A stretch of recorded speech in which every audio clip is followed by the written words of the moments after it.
le chapitre 8.2, les acides et les bases. La première chose qu'il faut savoir des acides et les bases, c'est le pH. Le pH est une manière d'exprimer la concentration en ion H+ d'une solution aqueuse. Il y a deux formules. La première, c'est concentration H+ est égale à 10 exposant moins pH, où pH est égal à moins log concentration H+. Le terme pH signifie la puissance de l'ion hydrogène, c'est-à-dire un exposant en base 10 de la concentration en ion H+ d'une solution aqueuse. La seconde équation est la fonction réciproque de la première équation. Il y a trois choses à savoir.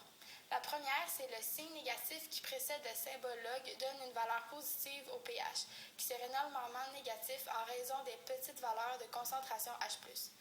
La deuxième, c'est le pH est une valeur sans unité de mesure.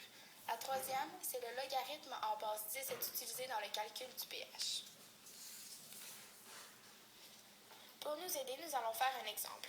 Quel est le pH d'une solution dont la concentration en ion H+ est de 2,8 fois 10 à la moins 4 mol par litre? Nous allons utiliser la deuxième formule puisque nous connaissons la valeur de H+. Comme vous pouvez le remarquer, lorsqu'il y a un moins devant le log, la réponse du pH va être positive, comme nous l'avons mentionné à la page précédente. Lorsque nous connaissons la valeur du pH, il est possible de déterminer si c'est une solution acide, neutre ou basique. Si le pH est inférieur à 7, la solution va être acide. S'il est égal à 7, la solution va être neutre. Et s'il est supérieur à 7, la solution va être basique. De plus, lorsqu'on connaît la valeur de pH, il est possible de déterminer la concentration en ion H+. Selon la théorie d'Arrhenius, voici quelques exemples d'acides courants. Ici, nous avons un exemple d'acide acétique. La formule chimique va être de CH3COOH et le produit va être le vinaigre. Ici, nous avons la liste de plusieurs autres acides courants. Voici quelques exemples de bases courantes. Ici, nous avons l'ammoniac. La formule chimique est NH3 et le produit est l'engrais. Et nous avons plusieurs autres exemples de bases courantes. Seulement en solution aqueuse, un acide est une substance qui libère des ions H+, mais une base est une substance qui libère des ions OH-. La théorie ne convient seulement qu'aux solutions aqueuses, elles ne permettent pas d'expliquer le comportement basique de certaines substances comme le NH3. La théorie Bronsted-Lowry.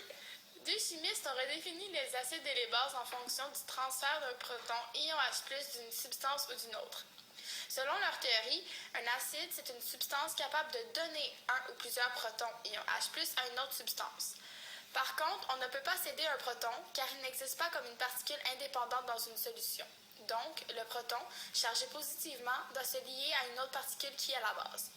Une base est une substance qui est capable de capter un ou plusieurs protons ion H+ provenant d'une autre substance. La théorie Bronsted-Lowry suite. Alors, pour chaque acide, il doit y avoir une base qui sera capable de recevoir un proton. Une base qui capte un proton se nomme acide conjugué d'une base.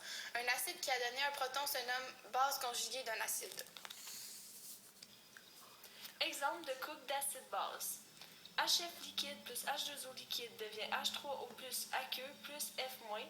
Du côté des réactifs, l'acide HF va donner des protons à F-, ce qui va donner une base conjuguée, c'est pourquoi il y a eu perte de H+.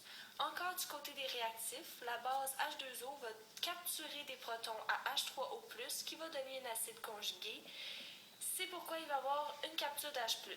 Donc, ceci représente l'ionisation d'un acide dans l'eau, selon la théorie de Bronsted-Lowry. Voici un autre exemple d'ionisation d'une base dans l'eau selon la théorie de Bronsted-Lowry.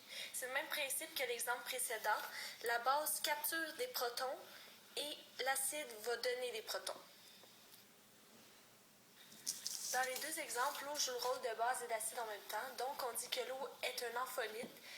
Donc, O2 pouvant être un acide ou une base dans l'eau. L'échange de protons d'un acide à une base peut se faire avec une autre substance que l'eau.